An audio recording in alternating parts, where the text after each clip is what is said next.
அஸ்ஸலாமு அலைக்கும். Welcome to kitchen queens. இன்றைக்கி நம்ம கிச்சனில் நெய்ச்சோறு, சிக்கன் குழம்பு, மாங்காய் பச்சடி எப்படி பண்ணுறதுன்னு பார்க்கலாம்.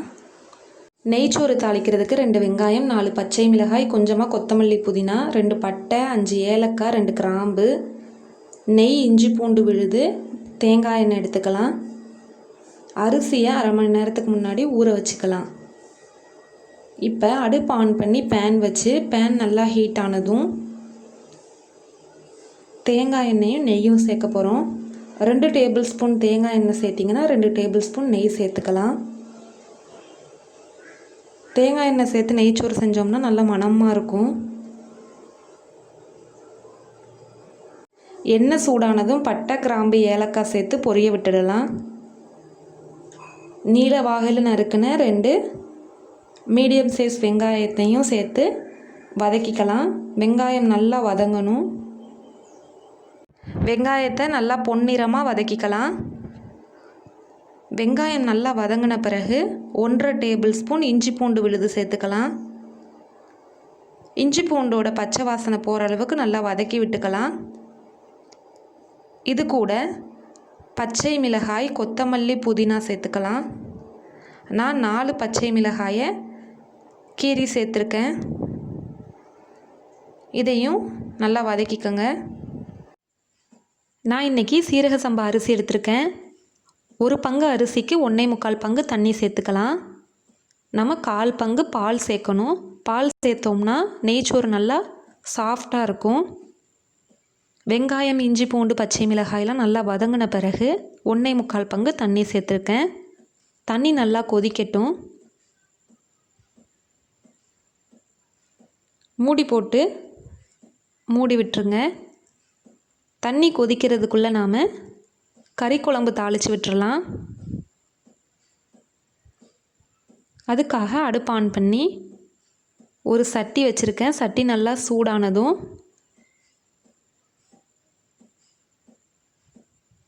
3 டேபிள் ஸ்பூன் எண்ணெய் சேர்த்துருக்கேன். எண்ணெய் நல்லா காஞ்சதும் 10 சின்ன வெங்காயத்தை மெலிசாக நறுக்கி சேர்த்துக்கங்க.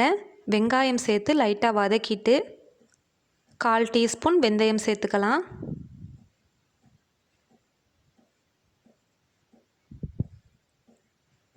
வெங்காயம், வெந்தயம்லாம் பொரிஞ்சதும் ஒரு தக்காளி சேர்த்துக்கலாம். தக்காளி சேர்த்துட்டு 2 பச்சை மிளகாய் கீரி சேர்த்துக்கங்க. தக்காளி எல்லாம் லைட்டாக வதங்கினதும் 1 டேபிள் ஸ்பூன் இஞ்சி பூண்டு விழுது சேர்த்து அடுப்பை சிம்மில் வச்சு கலந்து விட்டுக்கலாம். இப்போ நாம் தண்ணி நல்லா கொதிச்சிருச்சு நெய்ச்சோறுக்கு. இப்போ அரிசி சேர்த்துக்கலாம். நல்லா ஹை ஃப்ளேமில் வச்சு அரிசி சேருங்க. அப்போ தான் ஈவனாக வெந்து வரும். சாப்பாட்டுக்கு தேவையான அளவுக்கு உப்பு சேர்த்துக்கலாம். சேர்த்து நல்லா கலந்து விட்டுட்டு மூடி போட்டு நல்லா கொதிக்க விடலாம். இப்போ வெங்காயம், தக்காளி, இஞ்சி பூண்டுலாம் நல்லா பச்சை வாசனை போய் நல்லா வதங்கிருச்சு. இப்போ 1 டேபிள் ஸ்பூன் மிளகாய் தூள், 1 டீஸ்பூன் கரம் மசாலா தூள் சேர்த்துருக்கேன். இது கூட 1 டேபிள் ஸ்பூன் மல்லித்தூள் சேர்த்து நல்லா கலந்துக்கலாம். அடுப்பை சிம்மில் வச்சு மசாலாவை நல்லா பொரிய விட்டுறலாம். நான் இன்றைக்கி 1/2 கிலோ சிக்கன் எடுத்திருக்கேன். நல்லா கழுவிட்டு மசாலாலாம் பொரிஞ்ச பிறகு சிக்கனை சேர்த்து கொஞ்சமாக உப்பு சேர்த்து கலந்துக்கலாம். சிக்கனில் நல்லா மசாலா பிடிக்கிற அளவுக்கு கலந்து விட்டுக்கோங்க. கலந்து அடுப்பை சிம்மில் வச்சு மூடி விட்டுருங்க. சிக்கன் லேசாக வெந்து வரட்டும். அதுக்குள்ளே நெய்ச்சோறுக்கு நம்ம 1/4 பங்கு பால் சேர்க்கணும்ல, அந்த பால் சேர்த்துடலாம். கொஞ்சமாக தண்ணி நிற்கும்போது பால் சேர்த்து கலந்து விட்டுருங்க. 5 நிமிஷம் போல் அடுப்பை சிம்மில் வச்சிட்டோன்னா கறியில் நல்லா மசாலா பிடிச்சிருக்கும். இப்போ நாம் உருளைக்கிழங்கு சேர்த்துக்கலாம். உருளைக்கிழங்கு சேர்த்து கொஞ்சமாக தண்ணி ஊற்றி மூடி போட்டு வேக விட்டுறலாம். நம்ம ஆல்ரெடி கறிக்கு உப்பு போட்டிருக்கோம், பார்த்துட்டு உப்பு சேர்த்துக்கோங்க. இப்போ நெய்ச்சோறுலேயும் கொஞ்சமாக தண்ணி நிற்கிது. இந்த ஸ்டேஜில் அடுப்பை சிம்மில் வச்சு மூடி போட்டு 15 நிமிஷம் தம்மில் விட்டுறலாம். தண்ணியெல்லாம் நல்லா உறிஞ்சிடும்.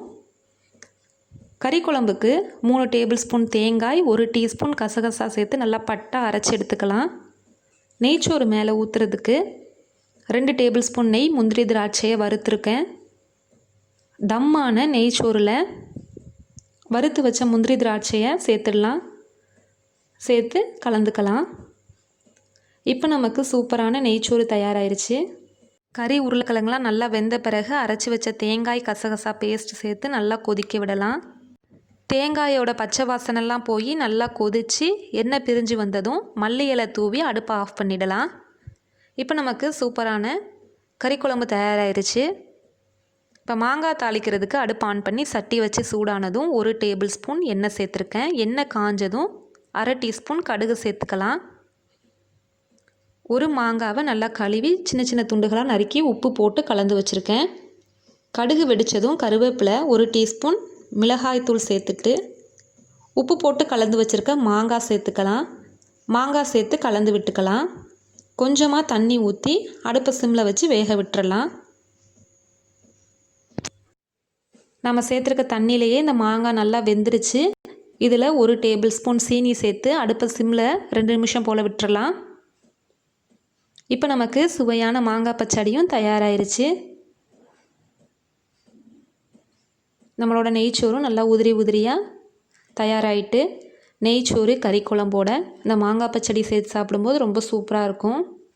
நீங்களும் கண்டிப்பாக தண்ணியோட 1/4 பங்கு பால் சேர்த்து செய்யுங்க. சூப்பராக சாஃப்டாக இருக்கும். ரொம்ப நேரம் ஆனாலும் ஒரு மாதிரி காஞ்சி போகாது. ரொம்ப சாஃப்டாக இருக்கும். டேஸ்ட்டும் நல்லா அருமையாக இருக்கும். உங்களுக்கு இந்த வீடியோ பிடிச்சிருந்துச்சுன்னா லைக் பண்ணி ஷேர் பண்ணி கமெண்ட் பண்ணுங்கள். நம்ம சேனலை இதுவரை சப்ஸ்கிரைப் பண்ணாதவங்க சப்ஸ்கிரைப் பண்ணிக்கோங்க.